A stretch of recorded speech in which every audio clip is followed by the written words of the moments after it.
की यादीची मी तुम्हाला एक थोडंसं सेन्सिटाईज करेन की 2025 मध्ये कुठल्या प्रकारचे साधारण, अर्थात ही यादी जी आहे ती साधारण 30 प्रकारचे जॉब्स आहेत जे नसणार आहेत 2025 मध्ये. ते मला सगळे तुम्हाला दाखवून आज घाबरवायचं नाही. पण त्याचबरोबर 2025 मध्ये कुठल्या प्रकारच्या जॉब्सला मागणी असेल किंवा जॉबचं नेचर कसं बदललेलं असेल यावर मी थोडा प्रकाश टाकू इच्छिते.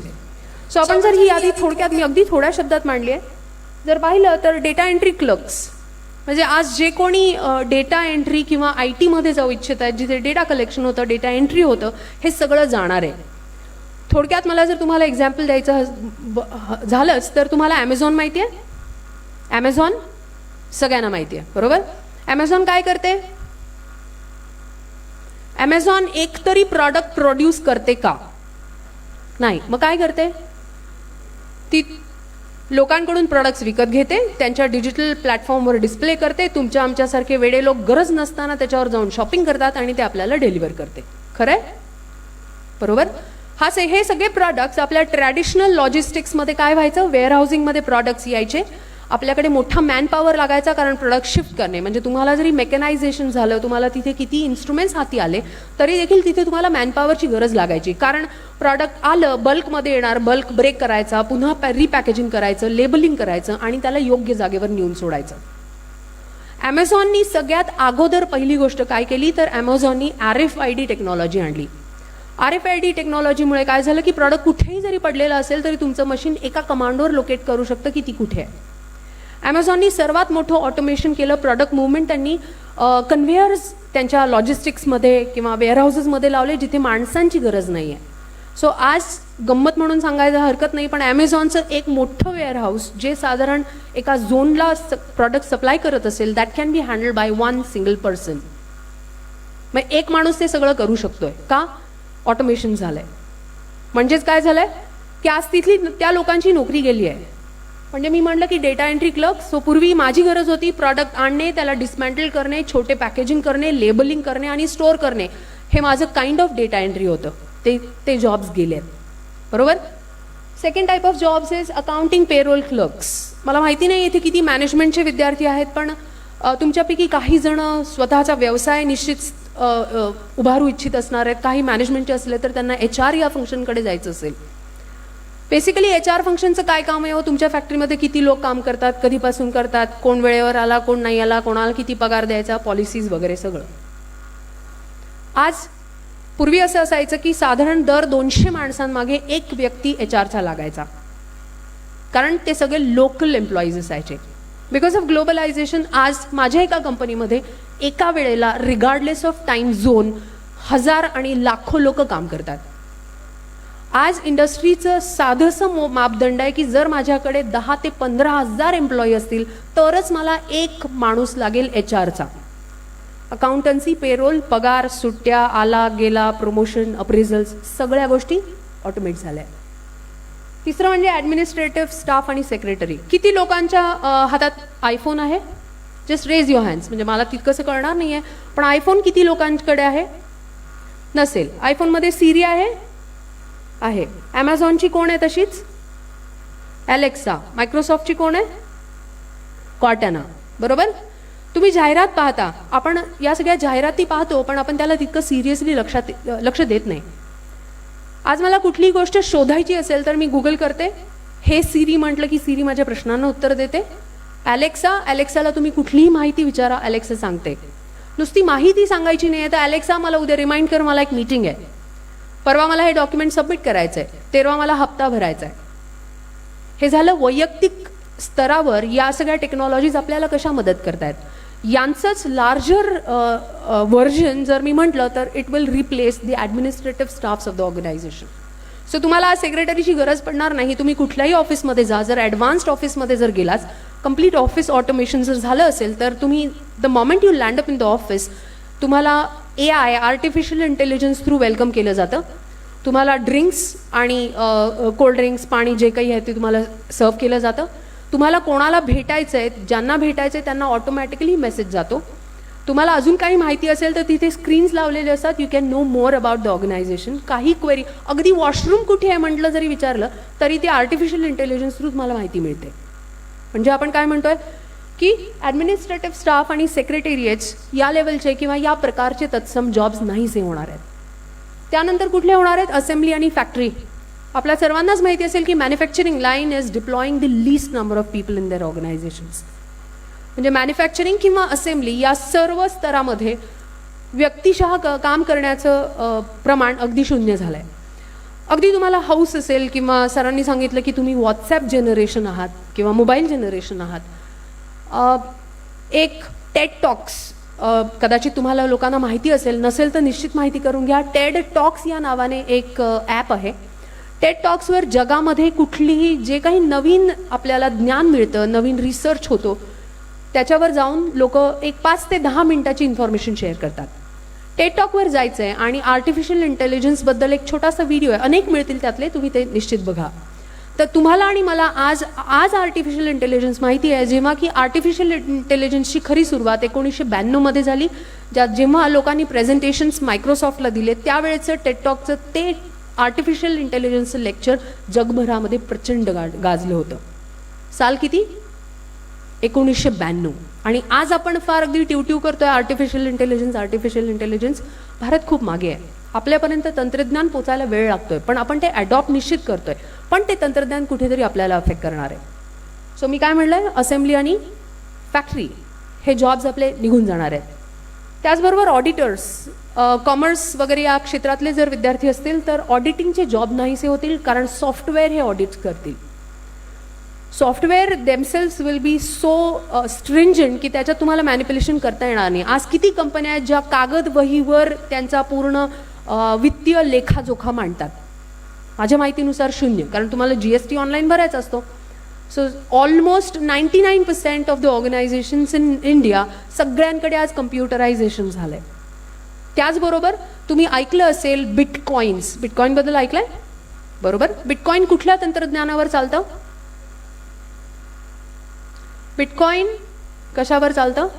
Bitcoin is a part of crypto currency. बरोबर. बिटकॉईन जसं आपल्या करन्सीचं नाव रुपया आहे, जपानच्या करन्सीचं नाव येन आहे, तशी ती क्रिप्टो करन्सी आहे. बिटकॉईन हे सगळ्यात पहिल्यांदा शोधल्या गेलेल्या करन्सीचं नाव आहे. जर तुम्ही गुगल कराल तर तुम्हाला अशा अनेक क्रिप्टो करन्सीज मिळतील. आणि या क्रिप्टो करन्सीज ज्या टेक्नॉलॉजीवर चालतात, ती टेक्नॉलॉजी म्हणजे ब्लॉकचेन टेक्नॉलॉजी. ब्लॉकचेन टेक्नॉलॉजीचा सर्वात प्रथम उपयोग हा बँकिंग सेक्टरमध्ये झाला आहे. जे कोणी टेक्नॉलॉजी फील्डचे विद्यार्थी असतील किंवा ज्यांना टेक्नॉलॉजीमधलं जाणून घ्यायचं की इंडस्ट्रीज 5 वर्षानंतर कशा बदलणार आहेत, ब्लॉकचेन टेक्नॉलॉजी ही मॅसिव्हली लॉजिस्टिक्स, मॅन्युफॅक्चरिंग, परचेसिंग, त्याचबरोबर ऑडिटिंग या सगळ्या सेगमेंटमध्ये ब्लॉकचेन टेक्नॉलॉजी वापरली जाणार आहे. आजवर फक्त आपल्याला क्रिप्टो करन्सी माहिती आहे, पण ही बेसिक टेक्नॉलॉजी आहे जी बिझनेसेस रिवॅम्प करणार आहे. ब्लॉकचेन टेक्नॉलॉजीचं अगदी थोडक्यात एका वाक्यात जर मला विश्लेषण करायचं झालं तर ब्लॉकचेन टेक्नॉलॉजीमध्ये कुठलंही एखादी एंट्री किंवा एखादं ट्रान्झॅक्शन मॉडिफाय करणं इम्पॉसिबल आहे. याबद्दल अधिक बोलायचं झालं तर कदाचित 2 किंवा 3 तास लागतील, पण थोडक्यात की ब्लॉकचेन टेक्नॉलॉजीमुळे ऑडिटिंग आणि वेगळ्या वेगळ्या सॉफ्टवेअर्समुळे ऑडिटिंग आणि ऑडिटर्स यांची गरज भासणार नाही. ऑपरेशन्स मॅनेजर्स, पूर्ण मॅन्युफॅक्चरिंग युनिटच जर तुमचं ऑटोमेट झालं असेल, रोबोटिक्सनी टेक ओव्हर केलं असेल, तर ऑपरेशन्स आणि शॉप फ्लोअर मॅनेजर्सची आवश्यकता पडणार नाही. त्याचबरोबर कॅशियर्स. मला आठवत नाही की गेल्या 5 वर्षात माझ्याकडे 5 बँकांची अकाउंट्स आहेत, पण 5 पैकी एकाही बँकेला मी व्हिजिट केलं आहे. 5 बँका गेली 5 वर्ष एकदाही मी कुठल्याही ब्रांचवर गेली नाही आहे. म्हणजे काय झालं, कॅशलेस ट्रान्झॅक्शन्सकडे चाललो आहे आपण. सो बँकेमध्ये ज्यांना जॉब्स करण्याचे ॲस्पिरेशन्स आहेत त्यांनी न्यू एज टेक्नॉलॉजीज ज्या बँकेमध्ये वापरल्या जातील त्याचा अभ्यास करून त्या दिशेने पाऊल उचलावं. जर ट्रॅडिशनली विचार करणार असेल की बँकेच्या POच्या एक्झामिनेशन करतो आणि कॅशियर किंवा काउंटरवर बसेन सुखाचं जीव असेल 9 ते 5, तर तसं होणार नाही. By the time you get out things will be very different. आणि लास्ट, ड्रायव्हर्स. बरोबर. टेस्ला, किती जणांना माहिती आहे टेस्ला? ऑलमोस्ट सगळ्यांना माहिती आहे. Tesla, why it is known for electric vehicles, आणि टेस्लाची next step is driverless vehicle. बरोबर. आज जगातल्या सगळ्या तंत्रज्ञान टेक्नॉलॉजी कंपनीज या ऑटोमोटिव्ह कंपनी होणार आहेत. तुम्हाला कळलं मी काय म्हटलं? मी जर तुम्हाला विचारलं की ऑटोमोटिव्ह कंपनीज कोणत्या, तर टाटा, बजाज, महिंद्रा या सगळ्या कंपन्यांची नावं तुमच्यासमोर येणार आहेत, बरोबर. 5 वर्षानंतर या सगळ्या कंपन्या ह्या टेक्नॉलॉजी कंपनीनी टेक ओव्हर केलेल्या असतील, कारण पूर्ण ऑटोमोबाईल आणि automotive sector will be controlled by technology. ड्रायव्हरची गरज नाही आहे.